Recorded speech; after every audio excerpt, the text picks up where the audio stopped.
สบายดีเนาะมินตาสาวลาวรักต่างวัยเนาะมื้อนี้มาฮอดเฮือนแล้วเนาะมื้อนี้วันที่18วันอาทิตย์เนาะวันที่18วันอาทิตย์มื้อวานนี้ก็เดินทางเนาะเดินทางป๊าโทสิเว้าอันเรื่องการเดินทางให้สู่ฟังเนาะอันมื้อวานนี้ขี่รถตู้หลังจากที่เฮาออกจากเวียงจันทน์เนาะออกจากเวียงจันทน์ก็ประมาณเวลา 11 โมงกว่าเนาะรถออกเนาะรถออก 11 โมงกว่า มาฮอดบ้าน2 ทุ่มเนาะ2 ทุ่มก็คือ8 โมงเนาะ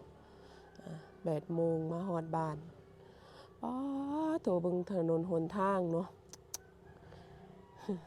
ปานว่าเฮาอันซ้อมโดดกบซ้อมโดดกบ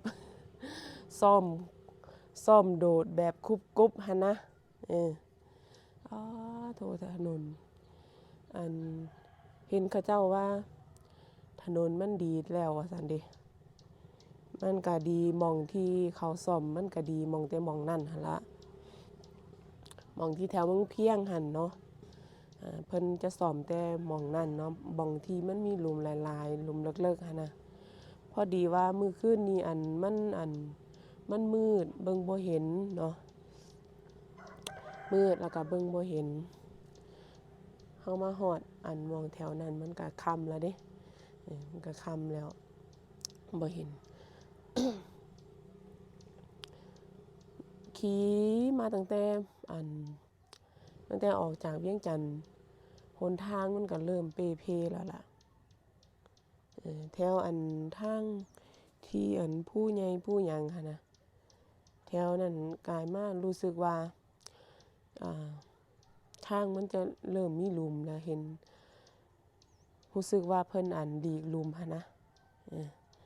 แต่ว่ามินตานั่งอยู่ข้างหลังสุดเลยเนาะก็เลยบ่มีโอกาสถ่ายคลิปแล้วก็เลยบ่มีโอกาสได้เห็นเนาะก็รู้สึกว่ามันมีหลุมเนาะ บ้าโถขี่รถ เพราะว่าเฮานั่งทางหลังเวลารถเต้นเฮาก็โดด เวลารถเต้นยามใดก็โดดหั้นนะตอนนี้มินตาก็อยู่ทางหลังบ้านส่วนลูกก็อยู่ในบ้านหั่นล่ะยังบ่ทันอยากเข้ากล้องเทื่อว่าซั่นเด้ยังบ่ทันได้ล้างหน้าล้างตาเทื่อ ดีใจหลายที่เห็นแม่มาฮอดมาซอกพอถึง พอถึงมาฮอดก็ถามข้อแรกก็คือไสอันใดที่ลูกสั่งมาหั่นน่ะว่าซั่นนี่ ลูกชายก็ถามใส่โทรศัพท์ว่าซั่นนี่เอาโทรศัพท์มาให้ โทรศัพท์หน่วยอันเครื่องเก่าเนาะเครื่องเก่าอันพ่อใหญ่สำลีใส่หั่นเอามาให้ลูกใส่ เป็นหวัดเลยคอแหบๆเมื่อวานนี้อันขี่รถหันก็รถเต็มหมดจนได้นั่งบ่สุดท้ายเลยเนาะได้บอกว่าอันพ่อใหญ่สำเร็จโอ๊ยข้อยได้นั่งกับผู้บ่าวน้อยว่าซั่นนี่ เพราะว่ามันเต็มนะบ่มีหม้องนั่งได้บางคนหั้นก็ได้นั่งตั้งเสริมเนาะ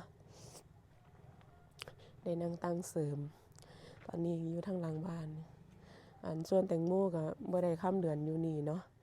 ค่ำเดือนเอิ้นว่าค่ำเดือนอยู่กรรมหั่นนะเอิ้นว่าอยู่กรรมเนาะ มินตาจะเอิ้นค่ำเดือนอยู่กรรม อยู่ทางหลังเฮือนมีเป็ดพร้อมนี่เลี้ยงเป็ด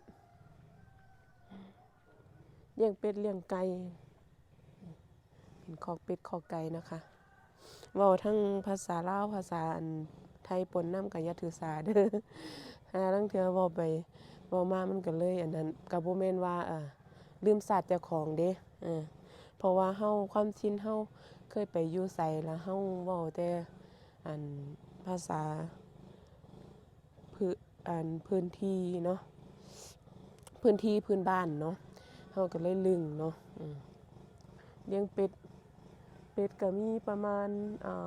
6 ตัว6 7 ตัวเนาะแล้วก็มีไก่นำไก่ก็อยู่ทางนี้ไก่ก็รู้สึกว่าบ่หลายแล้ว สงสัยว่าแตงโมเอาไปคากิน เพิ่นออกลูกเนาะเพิ่นอยู่หลัก18เนาะมื้อวานนี้อันเก็บใบชาหั่นเนาะใบชาหั่นก็เอาลงหลัก18เนาะมื้อวานนี่ให้อันอ่าน้องเคยหันมาเอาลัดเอา แล้วก็มื้อเช้านี่น้อง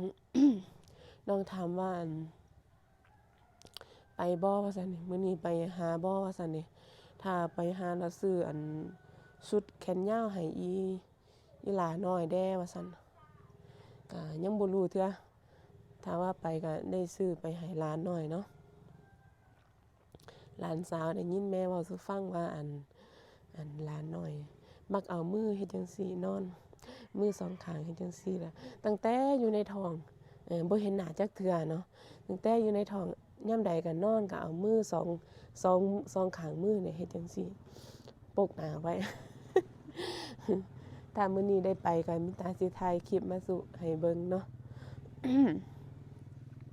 ถ้าได้ไปมื้อนี้ ถ้ามื้อนี้บ่ได้ไปก็มื้อหน้าเนาะยังมีหลายมื้ออยู่เนาะ ทางหน้าก็แม่นบักทั่วเนาะสิพาไปเบิ่งบักทั่วทางหลังเฮือนให้แม่ย่างไปเนาะโอ้ยอันนี้นี่ฟืนที่มื้อนั้นอันได้ยินแตงโมว่าซื้อมาไว้ใส่ออกเดือนค่ำเดือนก็คือชนเผ่าของมินตาชนเผ่าเมียนนี่เนาะเขาเจ้าจะเขาจะบ่ย่างเนาะบ่ปิงไฟบ่ย่างเนาะจะต้มน้ำแช่ก็คือน้ำสมุนไพรหั่นล่ะเฮาก็ต้มให้มันฟดคักๆแล้วมันก็เอามาเทใส่อ่างเนาะเทใส่อ่างให้น้ำมันเย็นเฮาบ่ผสมน้ำเย็นเด้ต้องให้น้ำต้มหั่นเฮาต้มฟดๆเนาะแล้วก็ตักมาไว้พอเวลามันอาบได้เฮาก็ลงไปแช่เนาะแช่หมดมือเนาะแช่หมดมือเฮือนก็ประมาณนี้แหละยังบ่ทันได้เปลี่ยนอันสังกะสีเทื่ออยู่เนาะก็คือความหมายก็บ่ทันได้เฮ็ดนี่มีฮอดโซลาร์เซลล์เนาะ อันนี้หม้องนั้นหม้องนี้ตอนนั้น มีอัน หยังก็ผักแป้นเนาะมีผักแป้นบักหลายๆอยู่นี่ผักแป้นหลายนี่อันนี้ก็มักทั่วก็บ่ค่อยมีละเบิดละเบิดละมักทั่วก็ได้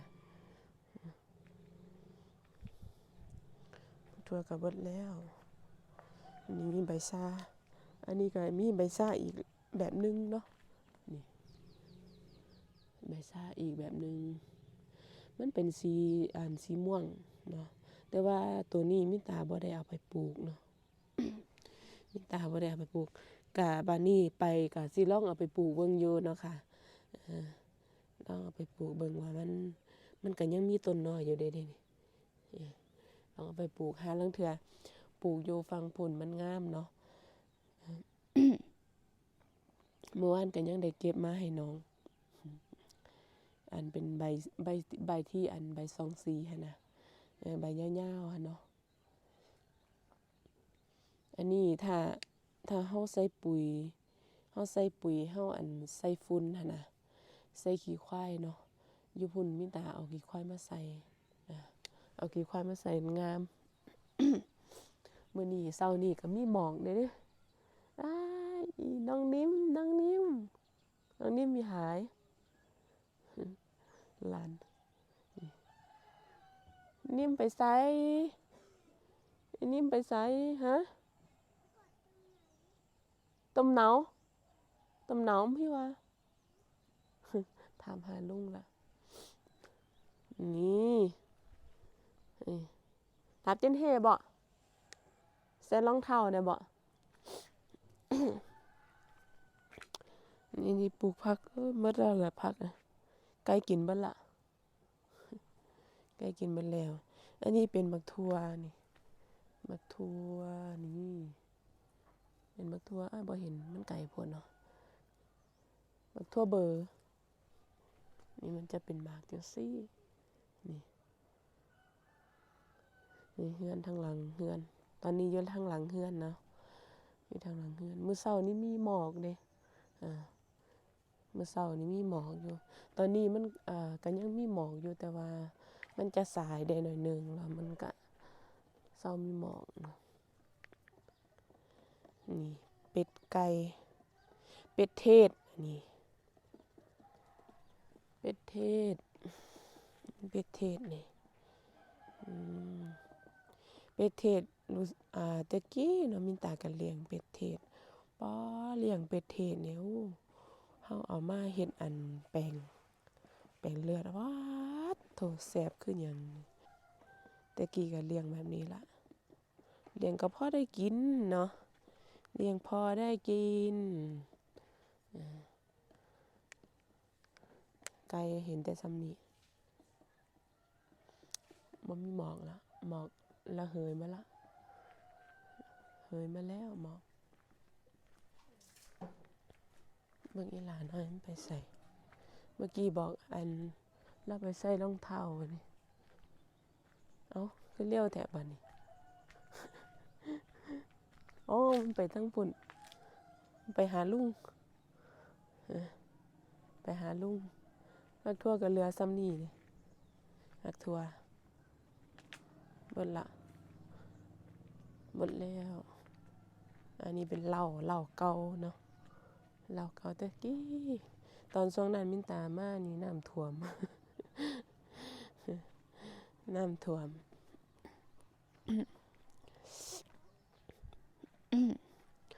อันเพื่อนไปทั้งปุ่นก็คือเพื่อนน้องแทนพูนเบิ่งบ่เห็นดอกมันมีก่อไม้ไผ่บังไว้ สิได้พาเพิ่นไปเฮ็ดพาสปอร์ตอยู่ มื้ออื่นเนาะพาเพิ่นไปเฮ็ดพาสปอร์ตนี่อันนี้ก็คอกหมูบ่มีหมูเลี้ยงแล้วล่ะอ๋ออันนี้เนี่ย แต่กี้ยายทวดเฮ็ดปลูกผักหอมผักอีหยังต่างๆเนาะตั้งแต่โดนแล้วแหละตั้งแต่เพิ่นยังอยู่หั่นน่ะความแข็งแรงหลังจากเพิ่นเสียไปตั้งโดนแล้วก็ยังอยู่คือเก่าอยู่นี่ ยังมีให้เห็นฝีมือของเพิ่นอยู่ห่างมาละ นี่อันนี้ก็ต้นไผ่ชานี่ไงต้นแบบนี้แหละที่มินตาไปปลูกหั่นน่ะนี่ใบซองสีนี่เมื่อวานก็เก็บมาให้น้องสาวเนาะเอามาแต่ฝั่งไทยพุ่นเด้ใบซองสีงามปลูกอยู่พุ่นเพราะว่าเฮาอันใส่อันฝุ่นคือเว้าไปเมื่อกี้หั่นล่ะอันนี้ถ้าเฮาใส่ฝุ่นมันก็งามคือกันกลับไปในเรือนกันบัดนี้เรือนก็ประมาณนี้เรือนครัวเรือนครัว ประมาณนี้นี่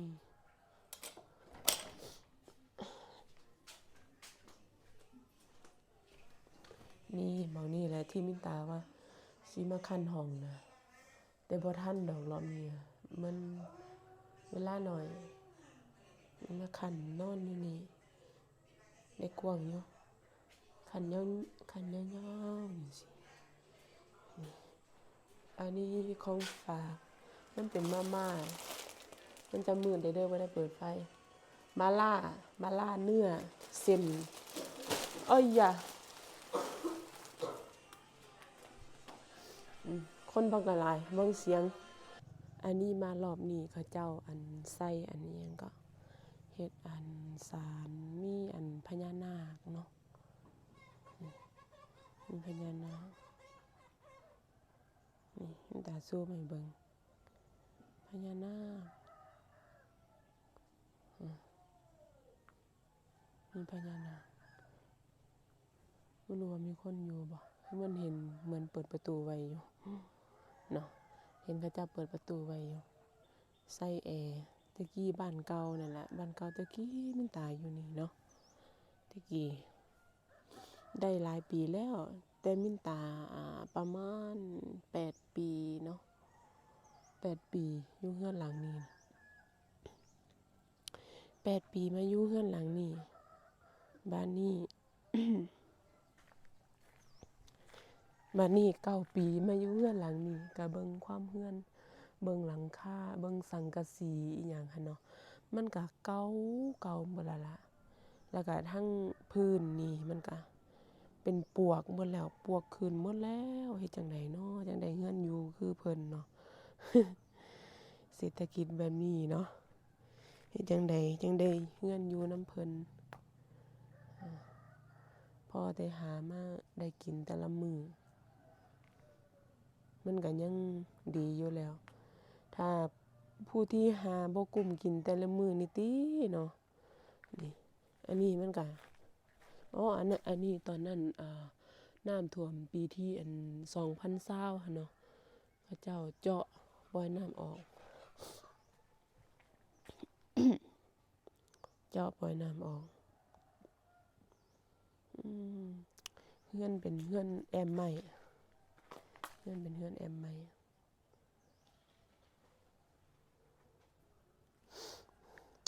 อะสำหรับคลิปนี้ก็คงเอาไว้ส่ำนี้ก่อนเนาะบ่มีหยังหลายเนาะเจอกันคลิปหน้าพอกันคลิปใหม่เด้อเนาะลูกก็ยังบ่ทันอยากเข้ากล้องเทื่อบ่ทันได้ล้างหน้า เขินกล้องแหน่แล้วก็ผู้คนที่บ่ได้ถ่ายดูๆน่ะอย่าเขินเด้คือจังวินตาคือกันแต่กี้เนาะก็เขินกล้องเนาะเออเขินกล้อง